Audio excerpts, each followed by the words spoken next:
네, 안녕하세요. 저는 충남대학교 이창수 교수님 연구실에서 박사과정 수업 중인 이병진이라고 합니다. 제가 오늘 말씀드릴 내용은 초저온 투과 전자 현미경 상에서 단백질과 같은 생체 분자의 어떤 카이네틱 정보를 얻기 위해 미세유체 장치를 이용한 장치를 시스템을 설계하고 연구를 진행한 내용에 대해서 말씀을 드리도록 하겠습니다. 우선 이 구조 분석이라고 하는 측면에서 많은 분들께서 왜 이런 구조 분석이 진행되어야 하는지 이런 것들을 궁금해 하실 것 같은데요.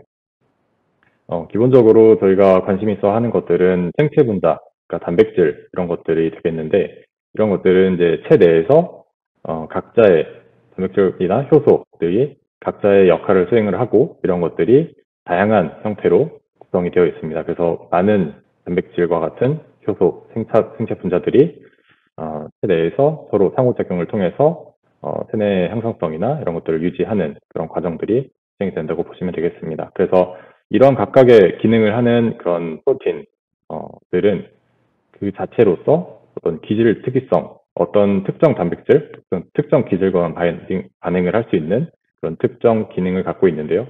이런 것들은 실제로 구조로부터 기인을 하게 되겠습니다. 그래서 이런 구조 자체가 단백질의 기능을 이야기한다는 것을 보시면 될 수 있겠고, 그런 것들로 생각을 하셔서 결국에는 저희가 단백질을 구조 분석하는 이유가 이런 데 있다고 보시면 될 것 같습니다.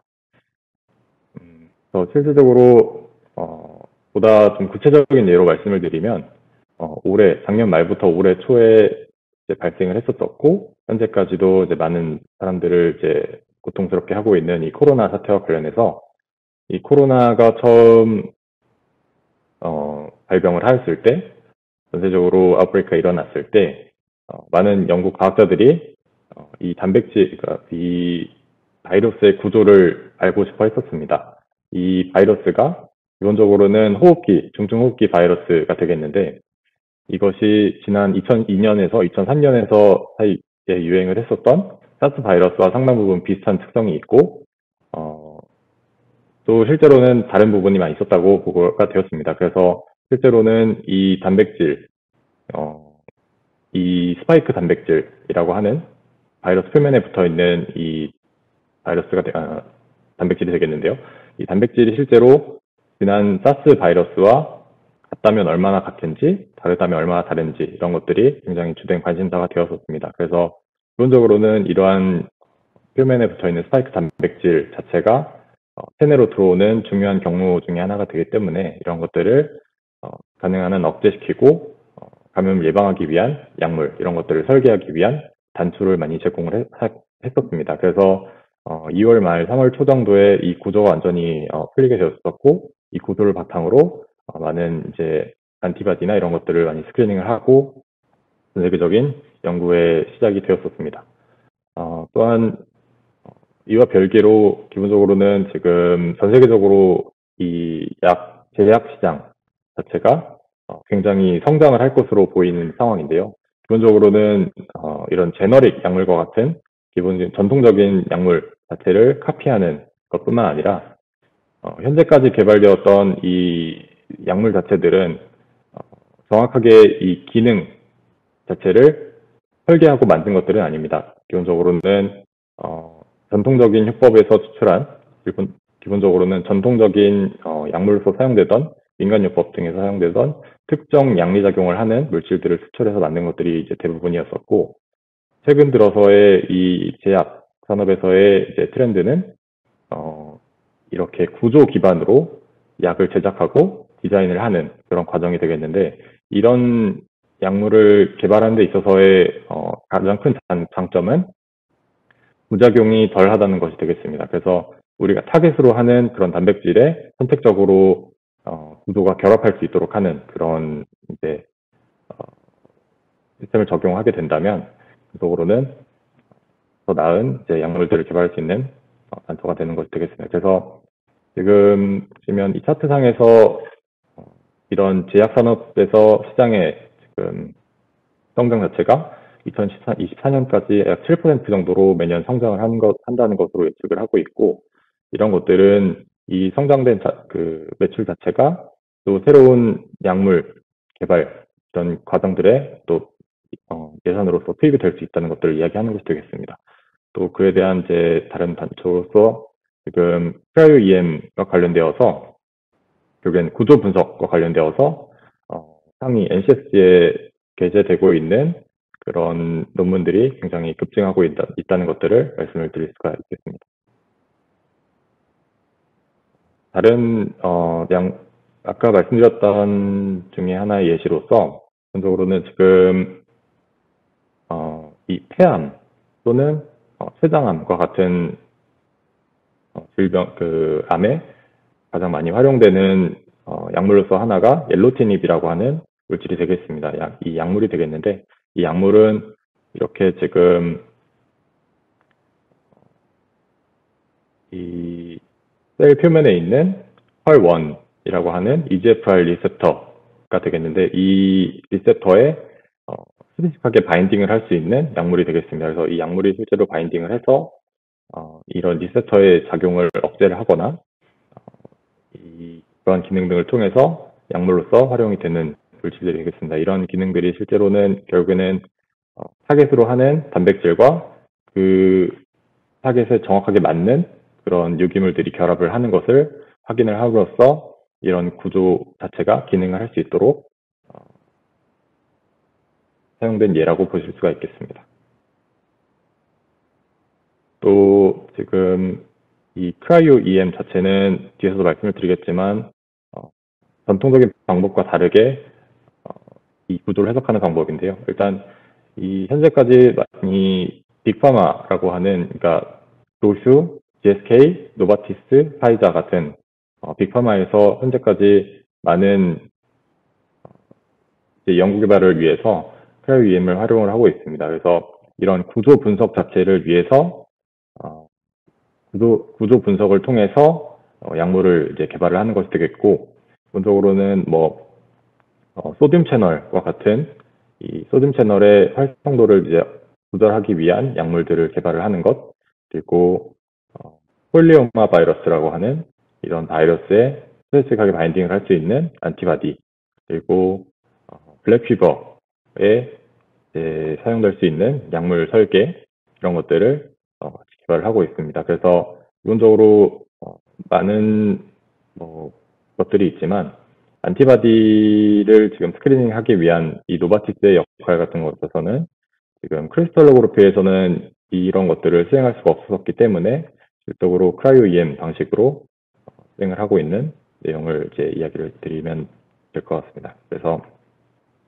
그렇다면은 지금 아까 말씀드렸던 것들 중에 상당 부분은 크라이오 EM 부분이 되겠는데 기본적으로는 굉장히 여러 가지 전통적인 방법이 있습니다. 이 구조를 해석하기 위한 방법들이 존재를 하는데 뭐 토모그래피 방법 같은 것들이 존재를 하고 뭐 크리스탈로그래피 방법을 많이 적용을 하기도 합니다. 그런데 지금 여기서 저희가 주된 이야기를 하고자 하는 부분들은 크라이오 EM 가 되겠고 이 크라이오 EM 부분과 더불어서 싱글 파티클 어널리시스라고 하는 이 분석 툴을 이용해서 3D 리컨스트럭션을 진행을 하게 되겠습니다. 그래서 이렇게 크라이오 EM과 싱글 파티클 어널리시스에 관해서 잘 모르시는 분들이 있을 수도 있기 때문에 간단하게 설명을 드리면 기본적으로는 이 구조를 단백질과 같은 생체 분자의 구조를 해석하기 위한 방법이 되겠는데 이 구조를 해석하는 방법을 크라이오 EM, 그러니까 초저온으로 이 시료를 동결하여서 이 동결된 시료 내에서 이 전자비임의 산란을 가지고 이 단백질 구조를 재현하는 방식이 되겠습니다. 그래서 기본적으로는 이 시료를 준비하는 것이 전통적인 이 크리스탈로그래피와 다르게 단순히 프로틴이 서스펜션 되어 있는 이 샘플을 그리드에 적용을 하고 이 적용된 그리드를 가지고 크라이오제닉 베스에 동결을 시킵니다. 그래서 이렇게 동결을 시키게 되면 이 그리드 필름 사이로 이렇게 비트리피케이션 된 프로틴 막이 형성이 될 것이고 이 막을 가지고 일렉트론 빔을 이용해서 다음과 같은 이미지를 얻게 되겠습니다. 그래서 이렇게 얻어진 뭐 수백만 개의 파티클을 가지고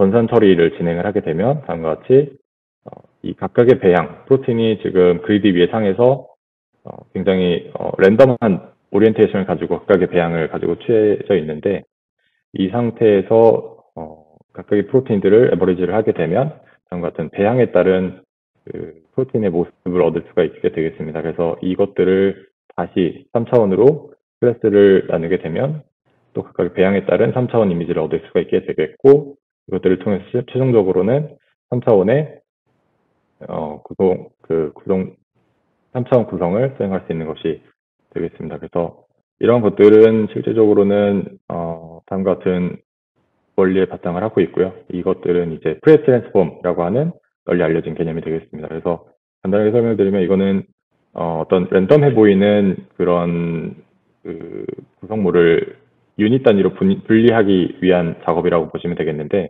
기본적으로는 이렇게 사인 웨이브나 합성된 사인 웨이브 같은 것들이 들어왔을 때 이것들을 각각의 구성 요소로 분리하기 위한 것이라 보시면 되고 이것들이 실제로 적용되는 방법들은 이렇게 얻어진 뭐 2차원 이미지들을 보시기에는 이것들을 어떻게 클래스를 레버리지를 할까 하는 생각을 하시겠지만 이걸 가지고 프레이 영역으로 오게 되면 이 각각의 이미지 자체가 프레이 영역으로 가게 되면 다음과 같이 이렇게 점의 형태로 얻어지게 되겠습니다. 그래서 이것들을 보다 정확하게 매칭을 시킬 수가 있는 것이고 이 매칭된 이미지를 가지고 3차원으로 리컨스트럭션 하는 과정이 되겠습니다. 쉽게는 네, 이런 식으로 지금 펭귄의 모양이 존재를 하는데 이 펭귄과 동일한 펭귄만을 찾을 수 있게 되어서 펭귄 자체가 같은 펭귄일 때만 이렇게 상세 보강 간섭과 같은 개념을 통해서 펭귄의 각각의 형태를 얻을 수가 있게 되는 것이 되겠습니다. 그래서 이런 기본적인 원리로 지금 3차원 리컨스트럭션이 일어나는 것으로 생각을 하시면 되겠고 제가 사실 오늘 말씀드리려고 하는 것은 기본적인 전통적인 크라이오 EM 방법에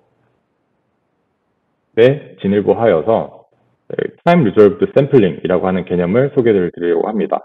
그래서 타임 리졸루션이라고 하는 개념은 사실 조금 익숙하지 않으신 분들이 많이 있으실 것 같아서 이런 슬라이드를 준비해봤는데요.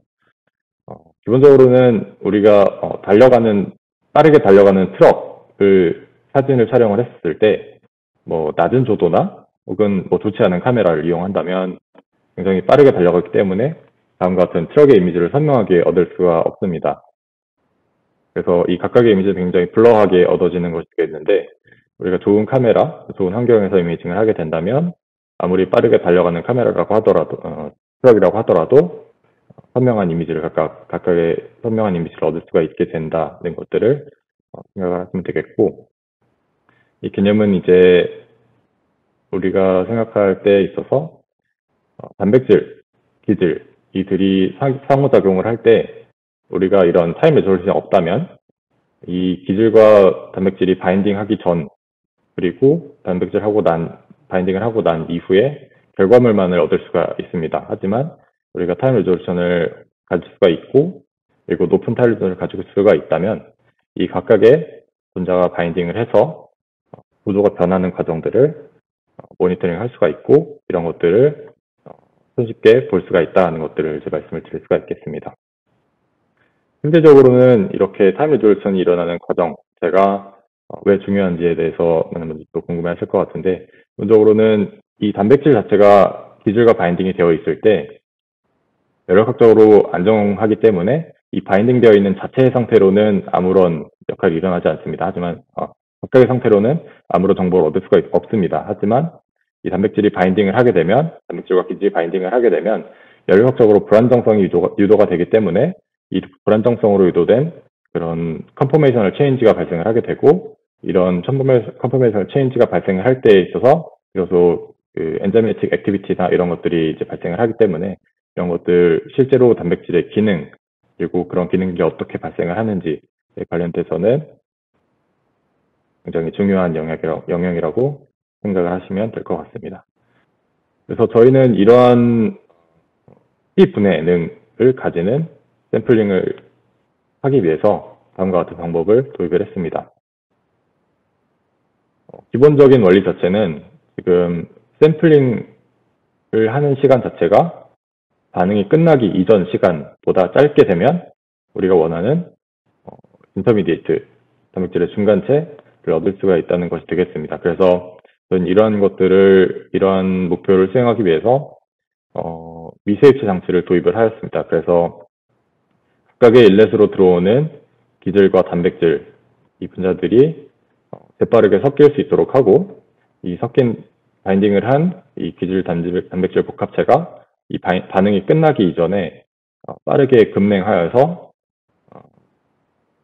이 반응이 정지될 수 있도록 합니다. 그래서 이러한 과정을 통해서 동결한 단백질을 크라이오템을 통해서 분석을 하고, 이 각각의 프로덕트나 또 인터미디에이트를 관찰을 하게 되면서 이 다시 샘플링 타임을 조절하고 이런 식으로 10분의 1 샘플링을 통한 그런 단백질의 키네틱스를 관찰을 하려는 목표를 갖고 있습니다.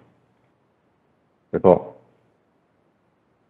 기본적으로는 이제 저희와 비슷한 연구를 수행한 분들이 종종 계시는데, 저희 올해 나온 논문 같은 경우에 있어서는, 그러니까 기본적으로는 조금 컨셉은 다른 부분이 있습니다. 그러니까 이쪽은 엑스레이를 이용한 10분의 1 샘플링 과정이 되겠는데, 이 엑스레이 10분의 1 샘플링 과정도 많이 이용을 하시는 부분들이 있습니다. 근데 이쪽들은 기본적으로 빛에 감응하는 단백질들을 위주로 사용을 하게 되겠는데, 이런 것들이 생각보다 자연계에 많지 않고 결국에는 벌서타일하게 적용될 수 있는 방법들이 일단은 아니고요. 그리고 이제 이 아래에 보시는 것처럼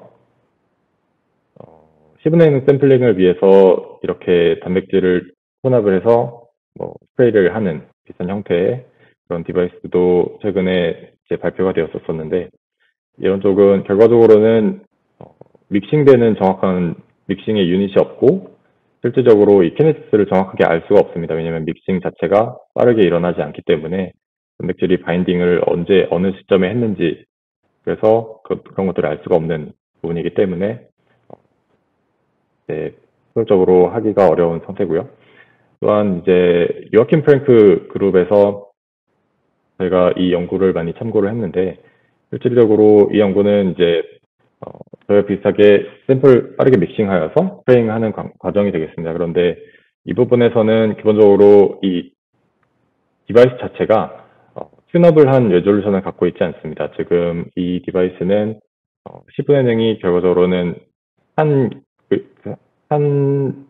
이 디바이스라고 표현하겠습니다. 디바이스마다 고정이 되어 있고, 기본적으로는 이 타임 레졸루션을 정확하게 튜닝하기 위해서는 플로레이트를 변화시켜 주어야 되는데, 이 변화시켜주는 플로레이트 자체가 결국에는 믹싱 이피션시에 영향을 주기 때문에 굉장히 넓은 타임 레졸루션에 적합한 방법이 아니었습니다. 그리고 기본적으로는 이 애칭하는 과정 자체를 이용해서 디바이스를 재사용하고 수월하게 여러 개의 샘플링을 계속 수행하는 과정이 적합하지 않았던 상황이 되겠습니다. 그래서 저희는 미세일체 장치, 마이크로플루이딕스에서 PDMS 칩을 이용하여서 지금 스프레이 디바이스를 제작을 하고, 보다 넓은 영역에서 활용할 수 있게 하기 위해서 이 디바이스를 모듈화를 시켰습니다. 그래서 이 디바이스 자체가 넓은 영역에서 이미징을 할 수 있도록 이 딜레이 라인을 굉장히 다르게 두어서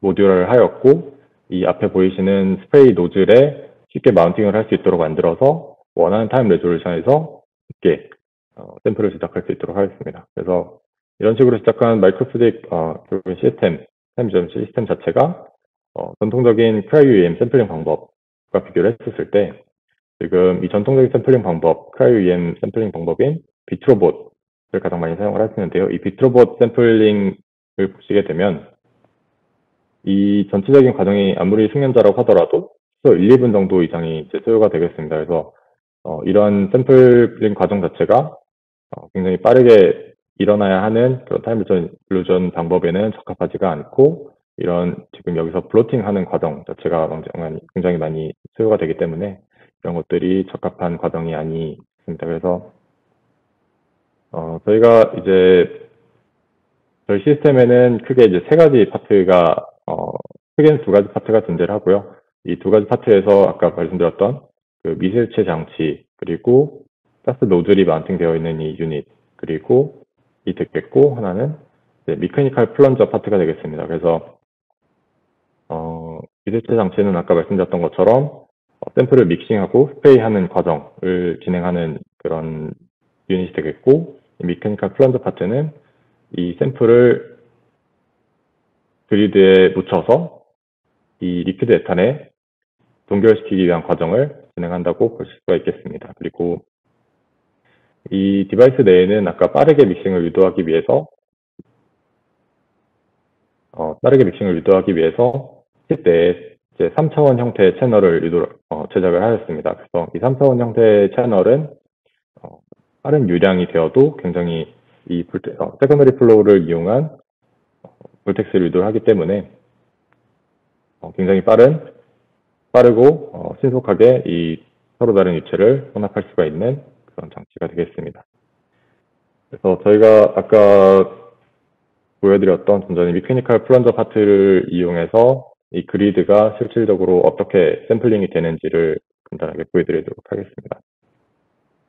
지금 보시면은 이 그리드를 잡은 트위저가 이렇게 샘플 스프레이 안에서 앞에서 샘플을 묻히고 이렇게 리퀴드 에탄에 플런징이 되는 것들을 볼 수가 있겠는데, 지금 보시면은 지금 그리드가 토탈 떨어지는 시간 자체가 한 17ms 정도가 소요되는 과정이 되겠습니다. 이 과정 안에는 샘플 스프레잉을 하기 위한 2.7ms 정도의 시간이 토탈 부여가 되고요. 그래서 대략 17ms 정도의 샘플링 시간이 소요가 된다는 것들을 말씀드릴 수가 있겠습니다.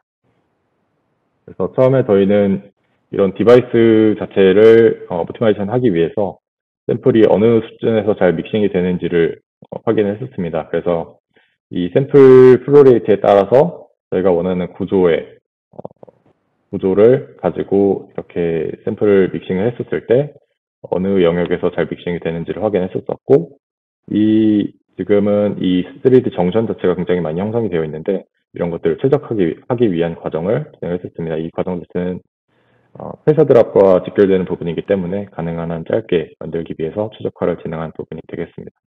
그래서 제가 이 넘버 오브 정션이라고 하는, 아까 결국에는 3차원 정션 꺾인 부분을 몇 개나 도는 것이 가장 적합할 것인지를 테스트를 하기 위해서 진행했던 것이 되겠고, 결국엔 플로레이트별로 실험했었을 때 333 마이크로리터 범인이라고 하는 유속에서 제가 그래도 제일 빠르게 그리고 적절한 그런 상태로 샘플링 할 수 있었던 것들을 확인할 수가 있었고요.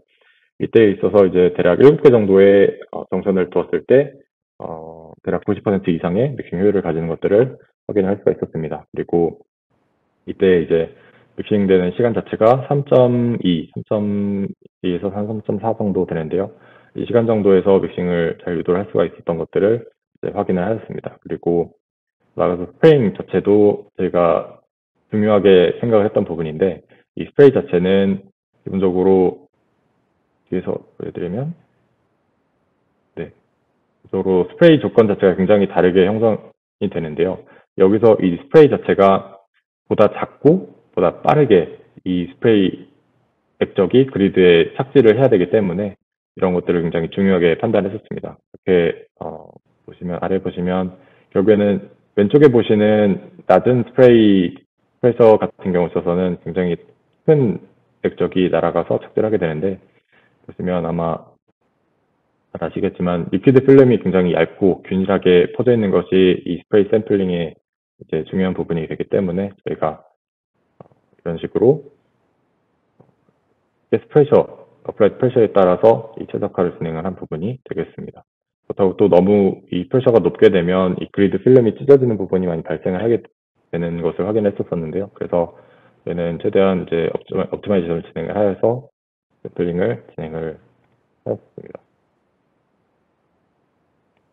네. 그래서 저희가 진행했던 부분들은 일단 아까 스프레이 샘플링을 통해서 이 그리드를 제작을 했었을 때 그렇다면 결국엔 이 싱글 파티클 어널리시스를 수행할 수 있을 정도로 이미지를 얻을 수가 있는가에 대한 물음이었습니다. 네, 그래서 이런 과정들을 확인하기 위해서 저희가 아포페리틴이라고 하는 잘 알려진 프로틴 그리고 프로테아점이라고 하는 단백질을 통해서 이미징을 했었고요. 그리고 그 CSN 컴플렉스라고 하는 단백질도 같이 확인했습니다. 그래서 다양한 그리드와 다양한 프로틴들을 이용해서 실제 샘플링이 어떻게 잘 될 수가 있는지를 좀 추적할 진행을 했었고, 여기는 지금 뭐 2D 클래스 자체도 이 CSN을 통해서 잘 얻을 수가 있었고, 3차원 형태의 구상 자체도 아포페리틴을 통해서 대략 2.7 옹스트롱 정도의 해상도를 가지는 분석을 수행할 수가 있었습니다. 그래서 이 아포페리틴의 사이체인 같은 것도 아미노산 애시드의 레지드도 잘 구분할 수 있을 정도의 좋은 해상도로 샘플링을 진행할 수 있었다는 것들을 말씀드릴 수가 있겠습니다. 뭐 단백질이 얼마만큼 사용되고 이런 것들이 이제 슬라이드를 구성했는데요. 그리고 저희가 또 하나로 주목을 했던 부분, 그러니까 저희 샘플링 장치가 기본적인 컨벤셔널한 방법에 비해서 더 나은 점이 많이 있었습니다. 그래서 저희가 주목했던 부분은 이제 샘플의 디스트리뷰션이 되겠는데, 결국에는 리퀴드 필름상에서 얼마나 샘플이 고르게 분포를 D 디렉션으로 얼마만큼 샘플이 고르게 디렉션을 하고 있는지, 디스트리뷰션을 하고 있는지를 확인을 했었습니다. 이것이 중요한 이유 자체는 결국에는 샘플이 서피스에 오게 되면 드라잉되는 이슈가 더 많이 발생을 할 수가 있고, 결국엔 디하이드레이션 된 경우에 있어서는 이 구조의 인텍트한 구조를 얻을 수가 없는 그 상태가 되겠고, 추가적으로는 이 에어워터 인터페이스에서 프로틴의 오리엔테이션이 일정적으로 이제 배양이 정렬되는 그런 단백질이 상당히 많이 존재를 하기 때문에 이런 것들을 최대한 줄이기 위해서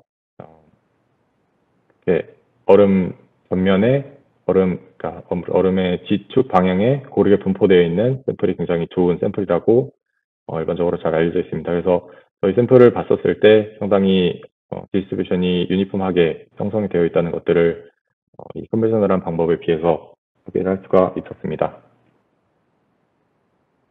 추가적으로 저희가 걱정을 했던 부분 중에 하나는 이제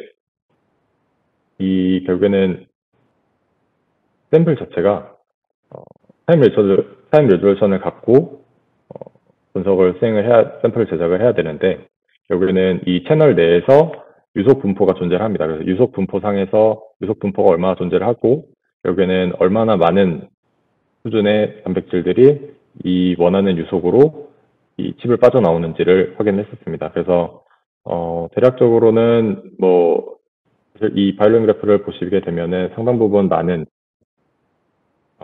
메저리티가 상당 부분 지금 우리가 원하는 타임 리졸루션에 적합하게 나타나고 있는 것들을 시뮬레이션을 통해서 좀 확인할 수가 있었고, 우려했던 것들과 크게 우려를 할 만한 부분은 아니었던 것으로 생각을 하고 있습니다. 따라서는 저희가 이제 타임 리졸루션 샘플링을 이제 증명하기 위해서 저희가 일종의 생활 모델 샘플 모델을 분석을 했습니다. 이 모델은 이제 리커미네이즈 A, 렉 A라고 하는 이제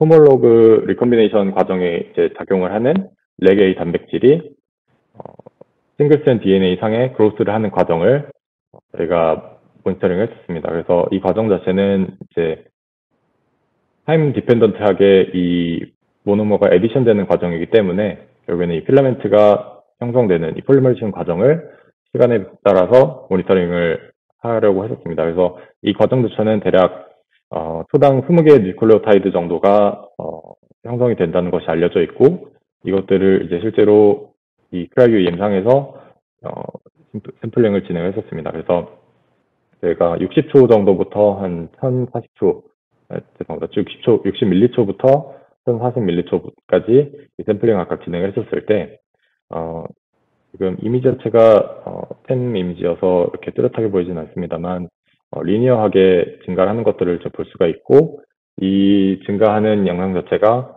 제가 기존에 알려져 있는 그런 참고 문헌과 굉장히 유사하게 얻을 수가 있었던 것들을 좀 확인을 할 수가 있었습니다. 그래서 이런 것들을 통해서 저희가 원하는 그런 샘플링 자체가 다른 팩터에 의해서 영향을 받지 않고 오롯이 이 단백질과 그런 기질의 상호작용만을 실시간으로, 그러니까 리얼타임의 이미지를 얻을 수가 있는 것들을 확인할 수가 있었습니다.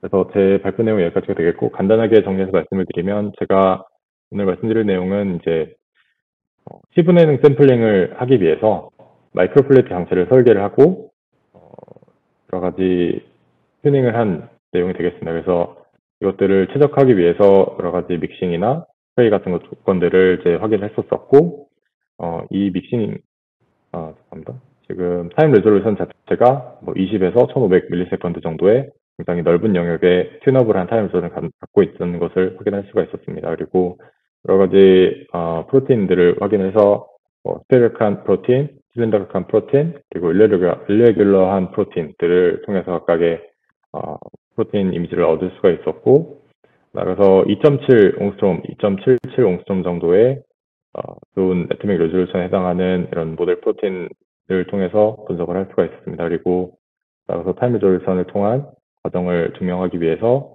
RegA와 싱글스트랜드 DNA의 인터랙션 모델을 이용하여서 저희가 원하는 샘플링이 잘 진행이 되었다 하는 것들을 말씀드릴 수가 있었습니다. 이 연구에 도움을 주신 많은 저희 지도 교수님뿐만 아니라 ETH의 마티아스 피터 교수님, 이성식 박사님, 그리고 공동연구를 같이 오래 수행했던 그 라도 박사 분들께 감사의 말씀을 드리게 되겠고, 저희 연구가 원활하게 수행될 수 있도록 도와주신 저희 레번 그리고 HRL 프로젝트의 멤버들에게 감사의 말씀을 드리겠습니다. 경청해 주셔서 감사합니다.